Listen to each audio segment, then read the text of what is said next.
नमस्कार, चिंतन institute of education के यूट्यूब चैनल में आपका स्वागत है। आज मैं एक बार पुनः यूजीसी नेट की तैयारी करने वाले, फर्स्ट पेपर की तैयारी करने वाले विद्यार्थियों के लिए लॉजिकल रीजनिंग के कुछ प्रश्नों को अभ्यास के लिए लेकर आया हूं। पिछली वीडियो में मैंने कुछ प्रश्नों को अभ्यास करवाया था, आज मैं पुनः कुछ प्रश्नों को लेकर आया हूं। आइए चलिए हम लोग अभ्यास करते हैं। बहुत ही ध्यान से वीडियो को देखिए। इस प्रकार के प्रश्न बार बार यूजीसी नेट फर्स्ट पेपर में पूछे जाते हैं। ध्यान से देखेंगे, सीखेंगे तो निश्चित ही ऐसे प्रश्नों को आप आसानी से लगा लेंगे। तो आप यह श्योर रहिए कि इस प्रकार के प्रश्न आप निश्चित रूप से लगाएंगे और उसके पूरे अंक प्राप्त करेंगे। आइए लगाते हैं हम लोग। देखिए, मैं आपके सामने 3 प्रश्नों को लेकर के आया हूं। सबसे पहला प्रश्न देखें क्या है। पहला प्रश्न है, उसमें 2 कथन, सभी चावल आम हैं। दूसरा कथन है, कुछ आम अमरूद हैं। इन दोनों कथनों को सत्य मानते हुए आपको यह बताना है कि दिए गए इन दोनों निष्कर्षों में से कौन सा निष्कर्ष तर्कसंगत है। तो पहला निष्कर्ष है हमारा, कुछ अमरूद चावल है। दूसरा निष्कर्ष है, कुछ अमरूद चावल नहीं है। आइए अब हम लोग इसको लगाते हैं। सबसे पहले हमें क्या करना है, इन दोनों ही तर्क वाक्यों का निष्कर्ष डायग्राम बनाना है। तो निष्कर्ष डायग्राम बनाने के लिए आप इन दोनों का अलग अलग बना करके फिर निष्कर्ष बनाएंगे, या अगर आप अधिक से अधिक अभ्यास कर लेंगे तो एक साथ भी बना सकते हैं। मैं आपको दोनों अलग अलग बना करके फिर निष्कर्ष डायग्राम बनाना बताता हूं। तो देखें, इसका जब हम बनाएंगे, सभी चावल आम हैं, तो चावल का जो वर्ग है आम वाले वर्ग के अंदर है, तो यह हो जाएगा आपका चावल और ये हो जाएगा आम। देखें, सभी चावल आम हैं, आम वर्ग में सभी चावल है। ये हमारा पहला तर्कवाक्य का वेन डायग्राम हो गया। और दूसरा है, कुछ आम अमरूद हैं, तो ये इस प्रकार से बन जाएगा। ये हमारा आम हो जाएगा और ये हो जाएगा अमरूद। तो देखिए, यहां तक के कुछ आम अमरूद हैं। अब इन दोनों को मिलाकर के हमें निष्कर्ष डायग्राम बनाना है।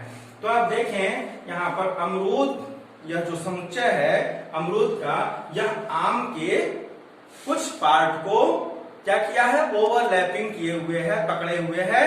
तो हम क्या करेंगे, निष्कर्ष डायग्राम बनाते समय आम के कुछ पार्ट को अमरूद से घेर देंगे। तो देखिए कैसे बनेगा हमारा, यहीं पर अगर हम बनाएं तो ये इस प्रकार से बन जाएगा, ये अमरूद का हो जाएगा, ठीक है। लेकिन देखिए, हमारे जो दोनों ही स्टेटमेंट हैं उसमें यह नहीं पता चल रहा है कि अमरूद का जो है वह चावल वाले समूह को पकड़े है कि नहीं पकड़े है। हो सकता है कि चावल वाले समूह को भी, वर्ग को भी वह थोड़ा सा टच किया हो। तो इस प्रकार से आप देखेंगे हमारा 2 निष्कर्ष डायग्राम बनेंगे, ठीक है। दूसरा निष्कर्ष डायग्राम कैसे बनेगा, तो वह अमरूद वाला जो समुच्चय है चावल वाले समुच्चय को भी थोड़ा सा टच किए हुए बनेगा। तो आप देखेंगे ये इस प्रकार से बन जाएगा हमारा, ये हो जाएगा अमरूद और ये हो गया आम और ये हमारा चावल, ठीक है। अब आप देखेंगे जो हमारा निष्कर्ष डायग्राम है, इस प्रश्न के लिए 2 निष्कर्ष डायग्राम बन गए। अब इन दोनों ही निष्कर्ष डायग्राम में जो निष्कर्ष आएंगे, दोनों में वही सत्य होंगे, और जो दोनों में नहीं होगा, किसी एक में होगा, दूसरे में नहीं होगा, वह सत्य नहीं होगा।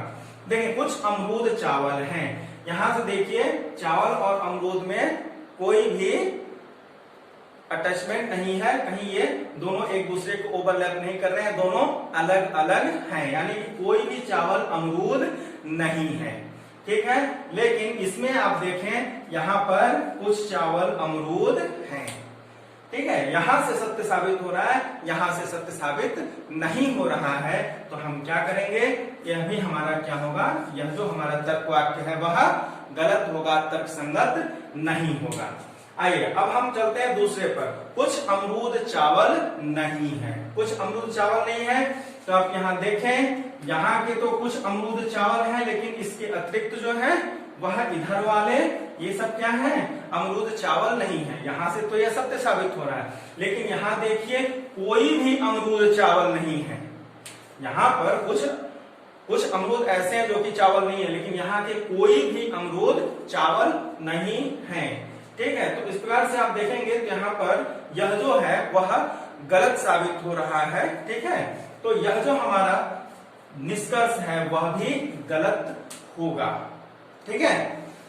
कुछ अमरूद चावल नहीं है, यहां पर तो आ रहा है लेकिन यहाँ कोई भी अमरूद चावल नहीं है। तो इस प्रकार से यह क्या है, यह भी गलत होगा। तो आप देखेंगे यह जो हमारा न्याय निगमन की युक्ति है इसमें ये दोनों ही निष्कर्ष हमारे गलत साबित होते हैं, ठीक है। आइए अब हम चलते हैं दूसरे प्रश्न पर। दूसरा प्रश्न देखें क्या है, सभी टायर ट्यूब है, पहला कथन। दूसरा कथन है सभी ट्यूब पैडल है। निष्कर्ष है हमारा, पहला निष्कर्ष दिया गया कुछ ट्यूब टायर हैं, दूसरा है कुछ पैडल टायर हैं, ठीक है।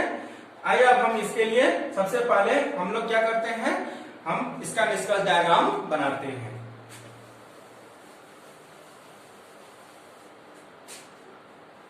तो सबसे पहले हम सभी टायर ट्यूब है, ये हो गया हमारा टायर और ये हो गया ट्यूब। देखिए सभी टायर ट्यूब हैं, फिर सभी ट्यूब पैडल हैं। सभी ट्यूब क्या है, पैडल है। ये मैं डायरेक्ट निष्कर्ष बना दे रहा हूं,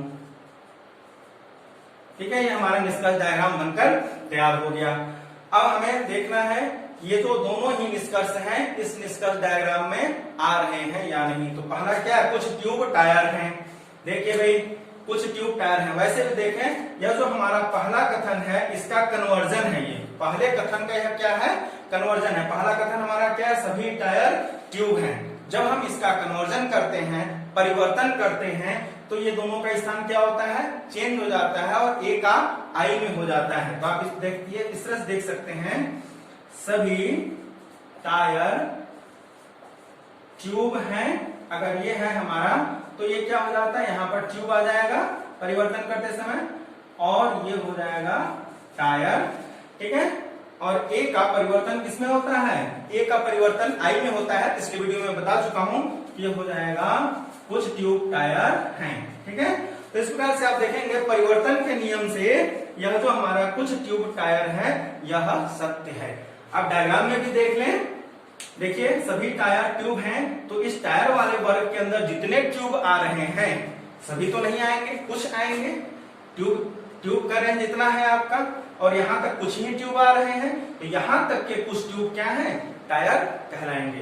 तो वेन डायग्राम और ये कन्वर्जन दोनों से ही पहला क्या है, सत्य साबित हो रहा है। दूसरा कुछ पैडल टायर है। अब देखें अगर हम यहाँ से इसको मिटा दें तो आप देखेंगे बीच वाले को हमने हटा दिया तो क्या निष्कर्ष निकल जाएगा, सभी टायर पैडल है। सभी टायर पैडल है तो यहाँ यह जो टायर वाला समूह है, हमारा जो वर्ग है, यहाँ तक जो पैडल आ रहे हैं, सभी पैडल तो होंगे नहीं, यहाँ तक कुछ ही पैडल आएंगे, तो यहाँ तक के कुछ पैडल क्या होंगे, टायर होंगे।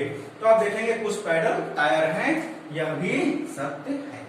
तो इसमें यह जो हमारा दूसरा प्रश्न है इसके दोनों ही जो निष्कर्ष वाक्य हैं वह सत्य है, तर्कसंगत है। अब हम आते हैं तीसरे कथन पर। तीसरा जो हमारा क्वेश्चन है, प्रश्न है, उसमें जो दो कथन है वह देखिए, पहला है सभी सेब संतरे हैं, दूसरा कह रहा है कोई संतरा केला नहीं है। इसके निष्कर्ष हैं कुछ केले सेब हैं और कुछ संतरे सेब हैं। तो हमें इसको जांचना है। सबसे पहले हम इसके लिए भी जो हमारा निष्कर्ष डायग्राम है वह हम बनाएंगे। तो देखिए सबसे पहले हमें बनाना है सभी सेब संतरे हैं, तो ये हो जाएगा हमारा सेब का और ये हो गया संतरा। फिर कह रहा है दूसरा कि कोई संतरा केला नहीं, यानी कि संतरा और केला में किसी भी प्रकार का कोई भी ओवरलैपिंग नहीं है, थोड़ा भी वह एक दूसरे को टच नहीं कर रहा है। तो हम ये इस प्रकार से अलग से बना देंगे केला। आप देखेंगे कि केले वर्ग का कोई भी एलिमेंट संतरे के अंदर नहीं है, या संतरे का कोई भी सदस्य या एलिमेंट केला में नहीं है। तो ये हमारा निष्कर्ष डायग्राम तैयार हो गया, ठीक है। अब हमें देखना है पहला निष्कर्ष क्या है, कुछ केले सेब हैं। देखिए कोई भी केला सेब नहीं है, तो कुछ केले सेब है, यह क्या हो जाएगा, गलत हो जाएगा, क्योंकि कुछ केले सेब होने के लिए इस प्रकार से आना होगा, ये सेब और ये केला, ठीक है। तो इस प्रकार का जब डायग्राम बनता निष्कर्ष डायग्राम में तो हम कहते हैं कि सत्य है, लेकिन ऐसा नहीं है, सेब और केला दोनों अलग अलग हैं, तो यह क्या हो जाएगा, ये हमारा गलत हो जाएगा। दूसरा क्या, कुछ संतरे सेब हैं, कुछ संतरे सेब हैं। तो अब देखिए ये जो सेब है यह आप देख सकते हैं जो हमारा पहला आधार वाक्य है ये वाला पहले आधार वाक्य का ये क्या है, कन्वर्जन है, परिवर्तन है। ठीक है, परिवर्तन के नियम से यह सत्य हो रहा है।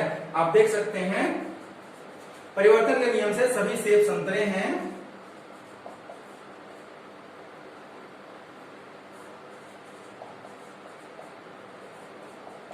सभी सेब संतरे हैं। इसका जब हम परिवर्तन करेंगे तो ये सेब और संतरा क्या आपस में अपना स्थान बदल लेगा। यहाँ पर संतरा आ जाएगा और यहाँ पर सेब आ जाएगा। तो क्या हो जाएगा, ए का परिवर्तन, यह ए है, ए का परिवर्तन आई में होता है। तो क्या हो जाएगा, कुछ संतरे सेब हैं। ठीक है, कुछ संतरे सेब हैं। तो परिवर्तन के नियम से यह क्या हो जाएगा, सत्य है। और डायग्राम में भी देख लें, यहाँ पर यह जो हमारा संतरा है उसके अंदर यह सेब है। सेब वर्ग यह जो इतना सा सेब है इसके अंदर जो संतरे के सदस्य आ रहे हैं तो सभी तो होंगे नहीं, कुछ ही संतरे के सदस्य यहाँ पर हैं। तो यहाँ पर आने वाले कुछ संतरे सेब हैं। ठीक है, सभी नहीं, क्योंकि सबका दायरा यहाँ तक है, लेकिन संतरे के कुछ सदस्य सेब वाले इस समुच्चय में आ रहे हैं। यहाँ तक आने वाले कुछ ही संतरे सेब हैं। तो आप क्या कहेंगे, कुछ संतरे सेब हैं। तो आप डायग्राम से भी देख सकते हैं और परिवर्तन के नियम से भी हमारा जो दूसरा निष्कर्ष है वह तर्कसंगत निकल रहा है।